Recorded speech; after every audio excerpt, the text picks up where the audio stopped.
Você, seja muito bem-vinda a mais uma live. Eu sou Juliana Benevides, especialista em envelhecimento saudável. E hoje, nossa primeira live do mês de junho, eu estarei aqui para a gente conversar sobre violência, maus tratos, abuso contra a pessoa idosa, tá bom? Esse mês de junho é um mês dedicado à conscientização a respeito da violência contra a pessoa idosa. Esse tema também já tinha sido um tema solicitado aqui quando eu pedi que vocês sugerissem lives, né? E aí, levando em consideração a solicitação de vocês, levando em consideração também esse mês de conscientização, eu estou aqui para conversar sobre esse assunto. Lembrando que a violência contra a pessoa idosa é uma preocupação internacional, especialmente agora, nesse momento de pandemia. As instituições, os governos, os profissionais que trabalham com as pessoas idosas, todos nós estamos muito preocupados. Por quê? Porque nós sabemos que o isolamento social, ele aumenta as chances desse idoso estar sofrendo violência, né? Porque quando esse idoso ele socializa de alguma forma as possibilidades dele falar sobre essa violência, das pessoas perceberem que ele está sofrendo essa violência é maior. Mas, nesse período de isolamento, como que fica, né? Então, a nossa preocupação enquanto profissionais é essa. E hoje eu vou estar falando para vocês sobre os tipos de violência contra a pessoa idosa. A gente vai aprender um pouco mais sobre esse assunto para que a gente também possa identificar, tá bom? Quero dar uma boa noite a quem está aqui no Instagram, boa noite para você que está aqui no Facebook, Glaciete, Maria Teodora, Vera Lúcia, Lourdes Silva. Deixa eu ver quem mais está entrando aqui. Obrigada, Graciete. Maria José também, seja bem-vinda. Quero lembrar você que vai me assistir no canal do YouTube, se inscreva no canal, curta, deixe seus comentários, me ajude a fazer crescer esse canal e levar mais informações aí para os nossos idosos e também para os nossos cuidadores e profissionais de saúde, tá bom? Vou iniciar já a live, gente, aí depois da live, depois do conteúdo, a gente conversa um pouco mais.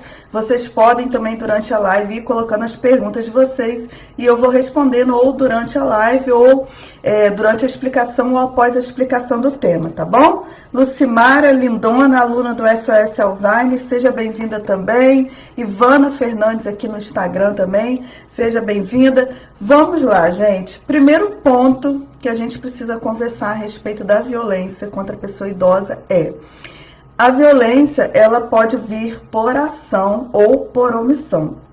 Qual é o principal problema hoje em dia? A omissão. Por quê? Porque muitos de nós, né, a gente cresceu com aquela ideia de que a gente não pode interferir na vida das outras pessoas, que a gente não pode interferir na vida de outras famílias, que o que acontece na casa do outro não tem nada a ver com a gente. Só que, quando nós estamos falando do público, que é um público de pessoas idosas, que é um público que está mais vulnerável, nós temos o dever, nós temos a obrigação de, se a gente observa alguma suspeita de violência contra a pessoa idosa, a gente não precisa provar. Se a gente tem alguma suspeita, a gente já tem que levar isso para as autoridades públicas. E o que acontece? A gente vê e finge que não vê, tá? Então, muitas vezes você suspeita que o idoso, que é seu vizinho, por exemplo, está passando por uma situação de violência. Você se cala, tá? Você suspeita que na sua família está acontecendo, você se cala. Então, a gente não entende que a violência não é só o agir. Quem está perpetrando, seja uma violência física, seja o abandono, não é só ele que é o ator da violência. Você que suspeita, ou que às vezes até tem prova disso, e que você se cala, você também está cometendo um crime, tá? Porque a legislação ela é muito clara em relação a isso. Nosso dever enquanto cidadãos, é denunciar, ainda que seja só uma suspeita. Então, esse é o primeiro ponto que precisa ficar muito claro, tá? Quero dar uma boa noite aqui para Rogélia, Laudiceia, Solange, Maria José. Lembrando, quem não compartilhou, compartilhe, tá bom, gente? Porque realmente, como Maria Teodora colocou, a violência tem aumentado, a gente supõe que tem aumentado, não temos ainda dados estatísticos, mas com certeza depois dessa pandemia, quando todos os estudos, levantamentos forem feitos, nós vamos ver que de fato essa violência aumentou, tá? Por quê? Porque a gente já conhece todo esse processo, a gente já conhece tudo o que leva as pessoas, aqueles que já têm uma tendência de perpetrar violência, aproveitar determinados momentos para isso. E a gente sabe que o isolamento é um desses momentos, tá? Então, com certeza, isso tem aumentado e a gente precisa trabalhar nesse sentido. Então, o primeiro ponto que eu falei para vocês é ação, omissão. Se você está se omitindo, você também está cometendo crime. Esse é o primeiro ponto, tá? A gente não pode se esquecer. Segundo ponto, existem violências que são visíveis e violências que são invisíveis, tá? Então, muitas vezes, esse idoso, ele pode estar sofrendo uma violência física e ela pode não estar visível. Ele pode estar sofrendo uma violência psicológica, emocional, e isso não está sendo visível, mas ele está sofrendo uma violência. Como que a gente vai conseguir observar?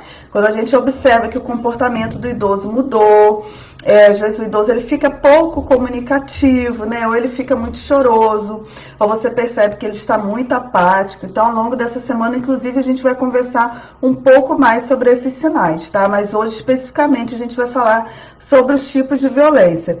E eu vou falar sobre esses tipos de violência, mas a gente precisa entender que geralmente o idoso, ele não é só vítima de um tipo de violência, ele é vítima de vários tipos de violência associados, tá? Então, por exemplo, o idoso, quando ele sofre violência financeira ou abuso financeiro, geralmente ele está sofrendo a violência psicológica também, uma violência emocional também.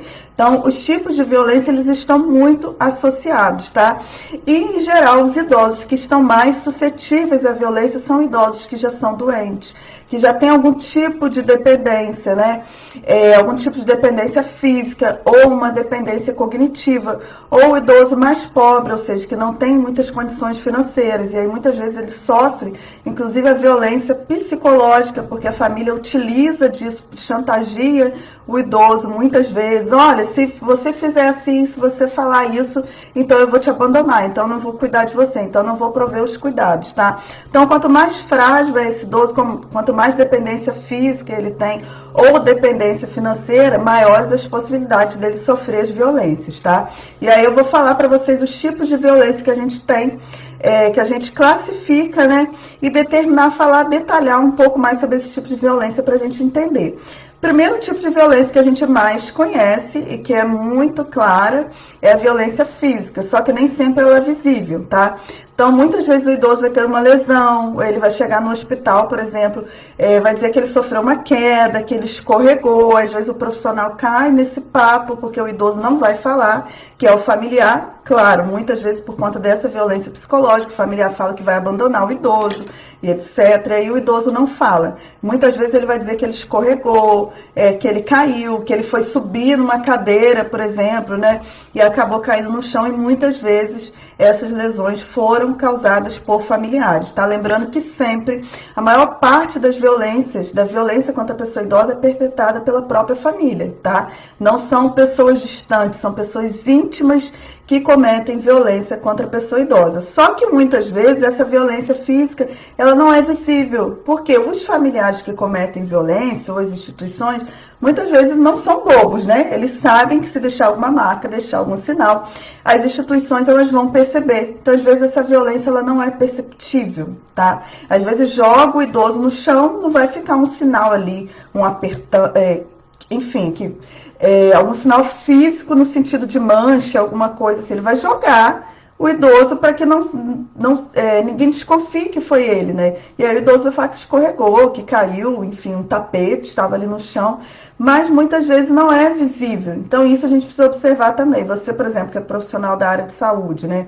Se você observa que o idoso vem com muita frequência, ainda que seja a primeira vez, né? Mas muitas vezes acontece com frequência, o idoso sempre com o mesmo relato de que caiu, de que escorregou, fique atento, porque em grande parte dos casos pode ser a violência, pode ser o familiar que está fazendo isso com o idoso, tá? A gente tem também a violência psicológica, essa é a mais difícil da gente diagnosticar. Por que que é a mais difícil? Porque geralmente o idoso ele é chantageado, tá? Então o familiar ele diz para esse idoso que ele vai abandonar o idoso, que se o idoso não liberar, e aí muito se associa também com a questão da violência financeira, né? Muitas vezes o familiar fala, se você não comprar isso aqui para mim, eu não vou cuidar mais de você, eu vou colocar você no asilo, eu vou te proibir de fazer determinada coisa. Só que o idoso, justamente por conta dessa chantagem emocional, ele não vai falar pra gente, tá?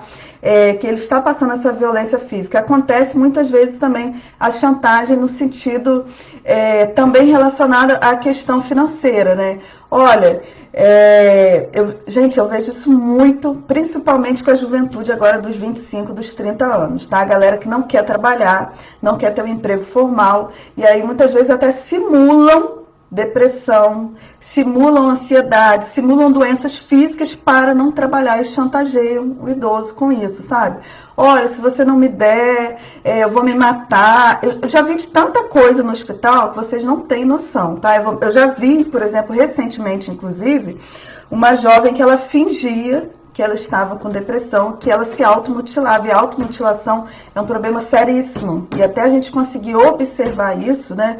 Isso foi tempos. Por quê? Porque ela fingia, ela fazia pequenos arranhões no braço para a mãe dela dar as coisas. E aí, com o tempo, a gente começou a pressionar e ela começou a soltar que ela fazia aquilo porque ela queria tênis de marca, porque ela queria roupas de marca, porque ela queria tal e tais coisas, e ela chantageava a mãe, dizia que ela estava com depressão, que ela estava fazendo essas tentativas de autoextermínio, quando na verdade era uma forma de chantagear a mãe, que já era idosa, para que a mãe realmente comprasse tudo que ela queria. Então acontece de tudo, tá? E tem acontecido muito com essa geração agora que não quer estudar, que não quer trabalhar, fazer essas chantagens psicológicas com o idoso associadas à questão do abuso financeiro. E aí o idoso fica com pena, o idoso não quer cobrar daquele jovem que vai trabalhar, que tem a sua própria vida, e aí acaba caindo nesse tipo de chantagem, tá? Acontece também a questão do desprezo, sabe? Aquela coisa de você ter um idoso dentro de casa e você desprezar, você fingir que não está ouvindo o que o idoso está falando, você não levar em consideração a opinião do idoso, os desejos do idoso. Tudo isso é violência psicológica, porque vai fazer o idoso se sentir um ser desprezível, vai fazer com que o idoso sinta que ele não tem nenhuma importância naquela família, que ele não tem nenhuma utilidade. Então, tudo isso é uma forma também de você violentar emocionalmente, de você violentar psicologicamente o idoso. E vai fazer com que o idoso muitas vezes se deprima, vai fazer com que o idoso fique ansioso, vai fazer com que o idoso se suicide. Hoje, inclusive, a gente já fez lives aqui. Quem não assistiu, tem lá no canal do YouTube também uma live que eu fiz sobre a questão do suicídio, que vem crescendo assim assustadoramente dentro do grupo de pessoas idosas, e vem muito dessa chantagem financeira, dessa chantagem psicológica, da solidão que o idoso sente dentro de casa, esse sentimento de desprezo, de inutilidade, de ser abandonado pelos familiares, né? A Maria Helena perguntou aqui para mim o que fazer quando você percebe que há agressão no idoso pela família. Então, quando a gente percebe que há agressão, a gente tem vários caminhos, tá? Você pode procurar o Ministério Público, fazer uma denúncia anônima, você pode ligar para o Disque 100, você pode fazer uma denúncia no Conselho do Idoso, você pode procurar a delegacia do seu município, você pode procurar um centro de referência de assistência social. Então, tem vários, você pode procurar uma unidade de saúde, por exemplo, também. Existem vários caminhos, tá? Os caminhos mais efetivos, né? O Disque 100, o Conselho do Idoso, o Ministério Público e a delegacia. São os caminhos mais efetivos para a resolução dessas questões, tá, Maria? A Vera colocou aqui para mim que certamente a violência vem aumentando, né? O abandono. Tem também essa questão do estresse do cuidador, que acaba levando, infelizmente, fatalmente, a questão da violência contra a pessoa idosa, porque nesse momento, em muitos municípios, muitos serviços de saúde estão suspensos. Eu não consigo entender a lógica, tá? Me perdoe quem entende, eu não entendo. Eu acho que, assim, várias instituições aí, claro, a gente precisa pensar a questão do isolamento, a questão das restrições, mas quando a gente fala de unidades de saúde, no momento de pandemia, elas devem estar funcionando, até porque não existe só Covid-19, existem vários outros problemas, né? As pessoas estão infartando, as pessoas estão com inúmeros problemas. Por exemplo, hoje saiu uma notícia de que os pacientes com câncer estão abandonando o tratamento por conta da pandemia de Covid. O medo de acabar sendo...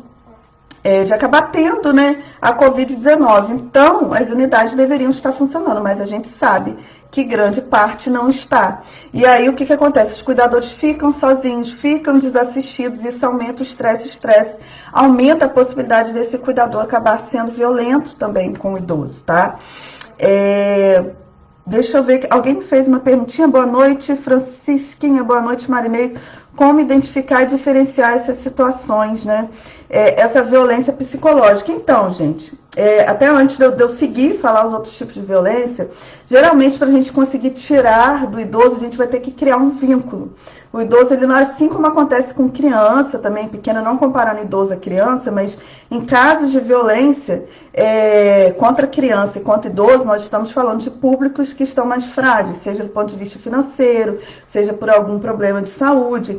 Então, para a gente conseguir perceber que tem uma violência ali, a gente vai ter que criar um vínculo, né? A gente vai ter que ter uma abertura, a gente vai ter que, de alguma forma, ter uma escuta, ter um acolhimento, ter um olhar diferenciado para esse idoso, para que ele olhe para a gente e que ele perceba que ele pode confiar, tá? Porque o medo dele é o seguinte: se eu falar para essa profissional aqui, se eu falar para esse vizinho, meu familiar vai me abandonar, ou de repente vai haver uma denúncia, mas as instituições não vão acreditar que isso está acontecendo comigo, e aí eu vou voltar para a minha família vai me violentar mais ainda. Então a gente tem que criar um vínculo muito forte com esse idoso para que ele consiga falar, tá? Às vezes isso demora um tempo, mas quando a gente está, por exemplo, numa situação de plantão no hospital, a gente não tem esse tempo para criar esse vínculo, tá? Então, suspeitou, a gente já vai denunciar. Suspeitou é denúncia. Isso já, a lei já coloca isso, né? E a gente tem um pouco mais de cuidado quando a gente trabalha em outras unidades, né, em outras instituições, porque a gente vai ter um tempo maior de criar um vínculo com o idoso e perceber o que está acontecendo. Mas em situação de emergência, por exemplo, não dá. Então, se a gente fica sabendo, né, se a gente tem essa suspeita, a gente já denuncia, tá? A Sol colocou, colocar uma câmera para monitorar o idoso. Se é contra a lei, não, Sol não é. Se fosse, claro, né? Eu acredito que você está falando de um idoso dependente, de um idoso que fica com um cuidador, né? Ou se você, por exemplo, desconfia que o próprio familiar, alguém da família desconfia que quem cuida do idoso, que o outro familiar está perpetrando a violência, né? Até onde eu sei, o meu conhecimento, não tem problema nenhum. Até porque isso facilita a identificação da violência. Agora, eu acredito que você esteja falando de um idoso com algum tipo de dependência, né? Um idoso que precisa de um cuidador. A gente não pode fazer isso na rotina, né? Idosos que são lúcidos, orientados, que não têm nenhum tipo de dependência, a gente colocar uma câmera para vigiar, para monitorar. No caso aqui seria para uma situação pontual, né? Se há uma suspeita, você poderia fazer isso e aí utilizar esse material para denúncia, né? Inclusive isso vem sendo feito aí por vários familiares que suspeitam que cuidadores perpetram algum tipo de violência, tá? Boa noite, Raquel, boa noite, Sônia, sejam bem-vindas. Falei violência física, violência psicológica, existe também o abandono, tá? E aí a gente precisa pensar o abandono tanto do ponto de vista da família, quanto o abandono do ponto de vista das instituições. Então, quando a gente pensa no abandono do ponto de vista da família, é abandono no sentido, por exemplo, do familiar não prover as necessidades básicas desse idoso, a necessidade de alimentação, a necessidade de habitação. Muitas vezes o familiar, ele coloca o idoso nos quartinhos. Isso ainda acontece muito, por incrível que pareça, um quartinho no final do corredor, um quartinho do lado de fora da casa, para aquele idoso ficar. Isso é um abandono. Quando o familiar ele leva o idoso para o hospital e deixa lá, e não está sempre junto, né? Vai embora, não volta mais, abandono. Coloca esse idoso numa instituição de longa permanência, não visita, não procura saber como esse idoso está. É também um tipo de abandono. Agora a gente tem um abandono que é o abandono das instituições também, tá? Quando as instituições também não provêm as necessidades que precisam prover do idoso. Então a gente tem esses dois lados. A gente tem também a questão da negligência, também da negligência familiar e das instituições, por exemplo, de longa permanência, que é, por exemplo, falhas na questão dos medicamentos, no horário dos medicamentos, na quantidade dos medicamentos, falha na questão da higienização dos idosos, né? De prover os idosos as necessidades, por exemplo, relacionadas à questão de saúde. O idoso precisa fazer fisioterapia, precisa ir ao médico, e aí essa instituição ou esse familiar que cuida não está provendo isso, não está trazendo essa possibilidade. E a gente tem a negligência do poder público, por exemplo, quando o poder público ele não fiscaliza as instituições de longa permanência, né? E a gente sabe, infelizmente, que grande parte das instituições de longa permanência prestam serviço péssimo aos idosos. A gente tem muito boas, como a gente já fez lives aqui, como a gente tem aquelas que prestam serviço péssimo e não são fiscalizadas pelo poder público. Isso é negligência do poder público. É negligência, por exemplo, a questão do trânsito, né? A gente tem um grande número de idosos que sofrem violência no trânsito, que morrem por violência no trânsito. Por quê? Porque o sinal é muito rápido, porque os motoristas não respeitam o idoso. E se não há uma fiscalização no poder público, é uma negligência, tá? É uma negligência do poder público, por exemplo, a questão das barreiras arquitetônicas, né? Se a gente sabe que o Brasil hoje é um país envelhecido, ou seja, é um país que a gente tem um grande número de pessoas idosas, e independente disso, né, nós temos os deficientes também, que são ou não idosos, a gente não pode ter barreiras arquitetônicas. Então, se na sua cidade, por exemplo, as calçadas são todas desniveladas, né? Isso é uma negligência também, porque isso vai fazer com que as pessoas que têm dificuldade de locomoção estejam mais sujeitas a quedas e a outros acidentes aí, tá? Quando a gente vê, por exemplo, aquelas filas enormes, né, em bancos, em outras instituições também, é uma negligência do poder público. Então, existe a negligência do ponto de vista familiar, existe a negligência do ponto de vista das instituições de longa permanência e do poder público também, que precisa fiscalizar tudo isso, tá? Precisa fornecer, por exemplo, as medicações, precisa fornecer o acesso aos serviços de saúde, né? E a gente sabe que hoje em dia isso é muito precário. Essa semana mesmo eu estava conversando, por exemplo, com uma seguidora do YouTube e ela falando comigo, eu falei, olha, a sua mãe precisa, ela falando da dificuldade, de engasgo e tal, a mãe com Alzheimer, eu falei, olha, procura a secretaria do seu município e você precisa de um uma fonoaudióloga, e aí ela falando, meu município não tem. Isso é uma negligência. Como que o município não tem fonoaudiólogo, né? Então, existe esse tipo de coisa, negligência no sentido de ausência de serviços de assistência social, sabe? De fortalecimento de vínculos com esse idoso. Às vezes, existem as instituições e os trabalhos não são feitos. E não há fiscalização, tá? Não há conselho também do idoso para poder estar fiscalizando esse trabalho das instituições públicas, né? Então, tudo isso é negligência também, né? Vera Lúcia colocou aqui bueiro aberto, exatamente, a gente vê demais em vários municípios, né? O idoso não tem condições de transitar, a gente não tem ciclovias, a gente não tem... Enfim, são muitos problemas, iluminação, né? E tudo isso é passível, inclusive, de você fazer denúncias no Ministério Público, né? Contra o poder público, contra o seu município, porque isso deve ser oferecido. Isso faz parte, tá? Da política voltada para as pessoas idosas, essa questão arquitetônica, né, de eliminação de barreiras arquitetônicas, isso faz parte tanto da política pública voltada para a pessoa idosa, quanto das políticas públicas voltadas para a pessoa com deficiência, né? E lembrando sempre que os idosos, em geral, têm algum tipo de deficiência, seja auditiva, seja visual, seja de locomoção. Então, é importante a gente saber que tudo isso também, que eu citei, são formas de violência, né? A gente tem também a questão da violência financeira, tá?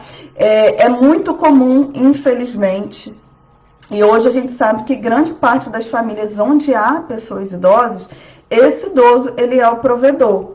Só que ele pode ser o provedor porque ele quer, por opção, ou ele pode também estar sendo chantageado para isso. Como eu falei anteriormente, né? Não, eu não vou trabalhar, ou porque eu não tenho condições de trabalhar. Acontece muito isso, né? Com os jovens que não querem, ou que simulam questões psicológicas, ou que simplesmente não simulam nada e vivem da renda do idoso, tá? E ameaçam esse idoso. E aí o idoso fica pensando, bom, eu não quero morar numa instituição de longa permanência, eu prefiro morar com minha família, ainda que seja sofrendo violência, porque, quer dizer, eu não conheço as instituições de lá, pode ser pior do que aqui. E aí acabam sofrendo esse tipo de violência financeira. Só que a gente não tem só a questão da família. Hoje, um dos graves problemas, por exemplo, quando a gente fala de abuso financeiro, é a questão dos bancos, né? Os empréstimos. Existe uma legislação que determina ali a porcentagem de empréstimo que o idoso pode contrair, mas muitas vezes essas instituições, elas vão além disso, tá? Eu vejo muito também, por exemplo, colocar... como que fala, gente? Eu sei muito tem determinados bancos que tem o PIC, né? Ou tem outros, eu queria lembrar os nomes agora que fala, mas enfim, produtos bancários que eles vão colocando ali sem autorização do idoso, tá? Então, às vezes, o idoso ele vai para o atendimento bancário para tirar uma dúvida, tirar um extrato, e aí, de repente, coloca a senhazinha dele lá, ele está aderindo a um produto e ele não sabia. Acontece muito também. Aí o salário do idoso foi pequenininho, porque o banco colocou seguro, e mais seguro, e previdência privada, e não sei o quê, abusando também financeiramente do idoso. A gente tem os planos de saúde, que existe a legislação também, que fala que aquele aumento anual todos podem ter, tá? Agora, o aumento por mudança de faixa etária, a última mudança de faixa etária é com 59 anos, tá? Porque os planos de saúde ele tem dois tipos de aumento. Tem o aumento anual para todos, tem o aumento quando há mudança de faixa etária. A última mudança de faixa etária é dos 59 anos para cima. Depois a gente não pode ter esse tipo de aumento. Só o aumento anual, que é para todos. E aí, muitas vezes, o plano de saúde ele faz outro aumento por mudança de faixa etária. Um abuso financeiro também, tá? Às vezes, em lojas também, aumento de preço, passar um valor no cartão maior, aproveitar da deficiência, às vezes, visual do idoso, passar um valor maior para se aproveitar do idoso. Então, acontece demais, tá? Eu quero dar uma boa noite aqui para a Leninha, boa noite para Múrcia, boa noite para Vivi Personal também, gratidão pela presença, tá? Maria José me perguntou aqui, como saber se há violência ou confusão do idoso? Isso no caso de demência bem avançada, tá? Então, nesse caso, o que acontece? É muito comum o idoso com demência dizer que está sofrendo algum tipo de violência, tá? No caso da doença de Alzheimer, isso é comum demais. Só que o nosso papel, o seu papel, o meu papel, nem digo porque eu, enquanto profissional, vou avaliar aquela situação. Agora, se você não é profissional, independente se você acha pode ser da demência ou não, você vai levar isso a uma autoridade pública.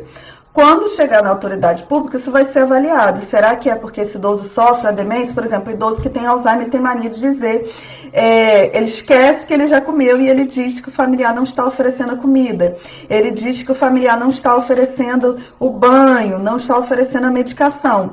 O profissional, quando for avaliar, ele vai identificar, mas aí o papel é do profissional, não é seu. O seu papel é fazer denúncia, às vezes você vai levar e vai falar, olha, esse idoso ele tem uma demência, meu vizinho, enfim, algum conhecido, ele tem uma demência, ele sempre diz isso, eu não sei se ele sofre algum tipo de violência ou não. E aí você vai levar isso para a autoridade, o profissional vai avaliar.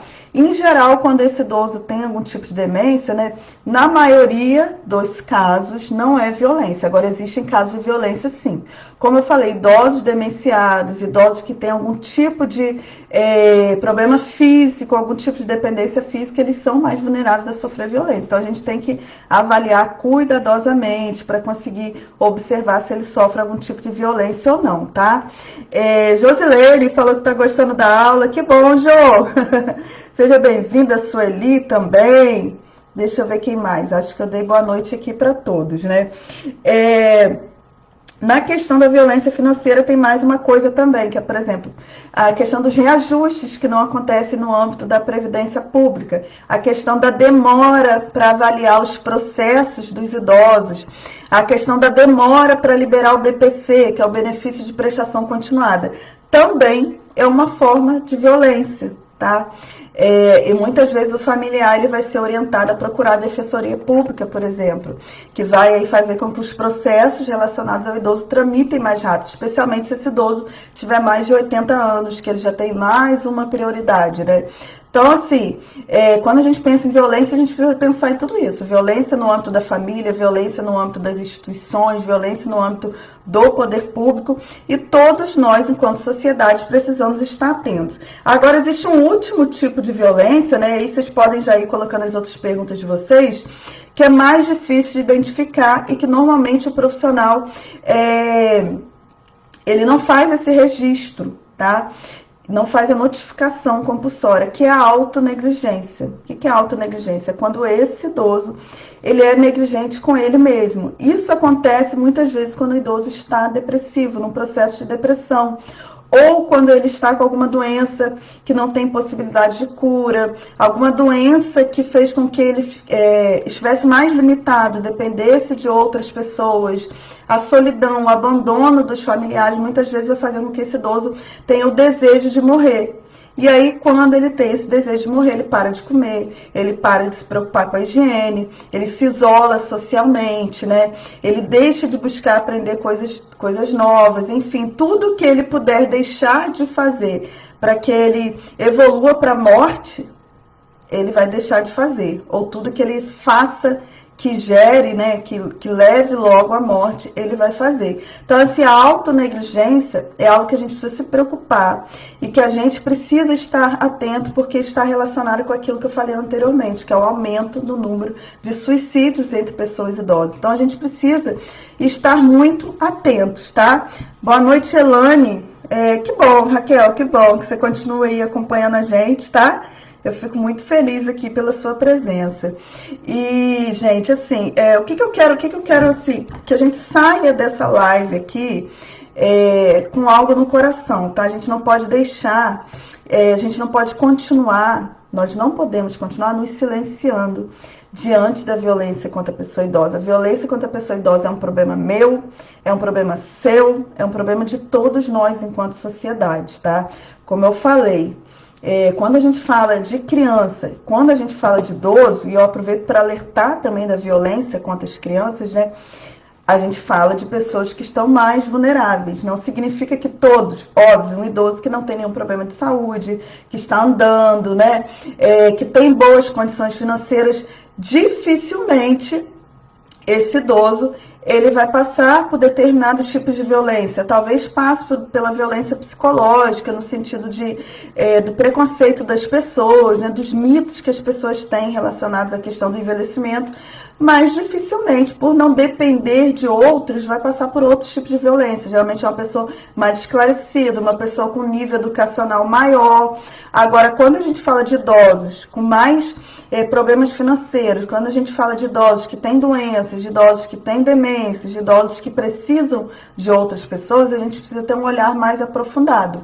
Então, se qualquer tipo de desconfiança, mais uma vez, isso é lei, não sou eu que estou falando, tá? Leia o Estatuto do Idoso. Qualquer tipo de suspeita, nós, enquanto sociedade, temos que denunciar, tá? Então, mas e se não for? Se não for, não é problema seu. Os profissionais que vão avaliar, tá? Agora, suspeitou, tem que denunciar, tá bom? Deixa eu ver aqui. Só o contrário, né, doutor? Também pode chantagear o cuidador familiar. Então, sim. Acontece também, né? Gente, também, claro, né? Eu estou falando aqui da violência contra o idoso. Também acontece, eu acho que é isso que a Sol está querendo dizer, por exemplo. É o contrário também, mas aí não seria questão para essa live. Não sei se é isso, tá, Sol? Por exemplo, existem idosos também em boas condições financeiras, etc e tal, né? Que também perpetram algum tipo de violência contra as pessoas que estão na dependência dele. Então, como eu falei, existem perfis e perfis. Mas eu estou falando da maioria, né, dos idosos aí, dos idosos que têm algum tipo de dependência e que acabam sofrendo com a violência também, né? Agora, existem também casos, por exemplo, gente, é até interessante a fala da Sol, de idosos lúcidos, orientados, tá? E que muitas vezes eles acabam levando ao serviço público uma denúncia que não é verídica. Eu conheço situações assim também. Então, o idoso ele é aposentado, por exemplo, eu vou dar um exemplo para vocês. O idoso ele tem uma dependência química. O idoso é alcoólatra, ou o idoso ele é dependente de cocaína, ou é dependente de algum outro tipo de droga, tá? Ele pega a remuneração dele, a aposentadoria dele, ele gasta toda e ele chantageia o familiar para o familiar dar dinheiro. Se o familiar não der dinheiro, o que ele faz? Ele vai para o serviço público, ele diz que ele está sendo negligenciado, que ele está sofrendo algum tipo de violência, que ele teve que gastar aquele dinheiro com alguma outra coisa, né, relacionada à saúde dele, enfim, que ele está precisando de ajuda e que esse familiar não quer ajudar. Então, acontece tudo isso também, tá? A gente precisa estar bem atento em relação a isso. Mas aí o profissional, ele vai avaliar. Agora, eu conheço, tá? Inclusive, casos bem próximos. Enfim... que eu já cuidei, que eu já tratei, tem um caso na família também. Então a gente tem que estar bem atento a isso, mas o profissional vai avaliar, né? Quero dar uma boa noite aqui a Anabela Fernandes também. Seja bem-vinda, meninas do curso, sexta-feira, curso de Introdução à Gerontologia. Não se esqueçam, 19 horas a live lá no grupo, tá?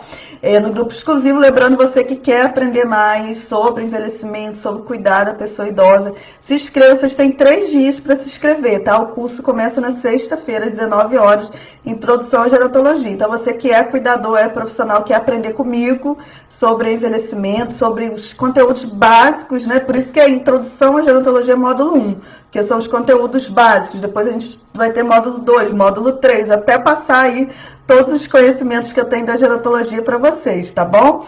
Mas se inscrevam que vocês têm 3 dias aí. Josilene colocou, verdade, Ju, tem até para o Rio, deixa eu ver, familiar, que muitas das vezes não tem paciência necessária com o idoso, né? Não que o machuque, mas sim com a violência mental, pelo modo como é tratado. Existem casos também, gente, por exemplo, por isso que eu falo, o profissional vai avaliar cada caso.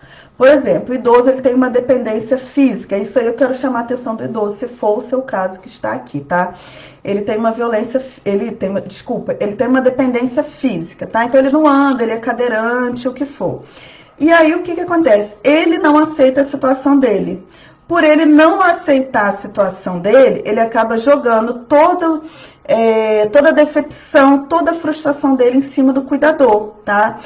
Eu vou até falar uma situação familiar aqui, não é para ninguém julgar, tá? Essa situação, porque já passou, enfim. Mas, por exemplo, meu pai, ele é cadeirante, tá? Hoje ele é idoso, mas ele não era. Meu pai é cadeirante. E aí, ele sofreu um acidente em casa, de escada, enfim, ficou cadeirante, ele tinha 37 anos. Era muito difícil para ele, era muito jovem, basicamente a idade que eu tenho hoje. Então ele ficava estressado, ficava zangado, e quando a gente ia fazer fisioterapia, fazer as atividades com ele violentava eu e as minhas irmãs. Ele batia, ele dava empurrão. Óbvio, como nós éramos novas, né, éramos adolescentes e tal, minha mãe namorava ali junto, a gente só chorava e ele batia, a gente chorava, né?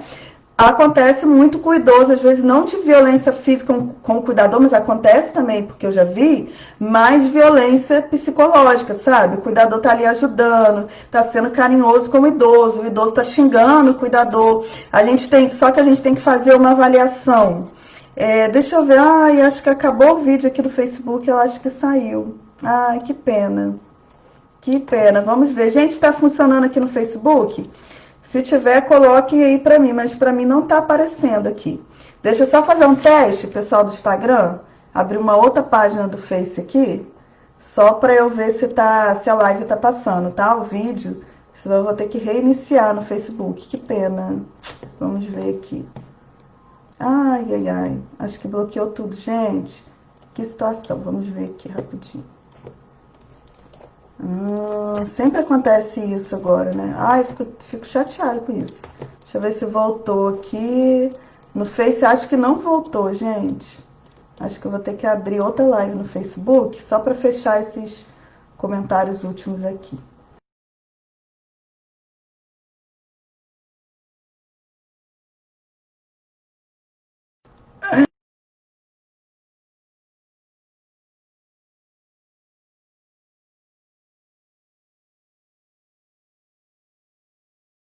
A live, vou começar de novo. Acho que é o mais prudente aqui, só pra gente fechar. No Instagram tá legal, né? Múcia, você me perguntou, é Múcia, né? Você me perguntou sobre atendimento, tá?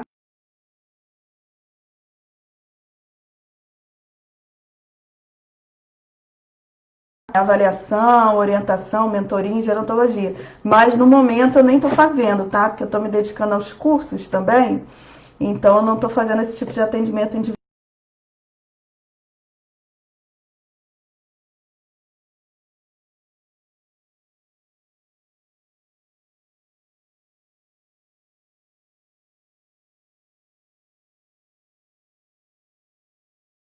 A situação dele, e ele joga tudo isso contra o cuidador, tá?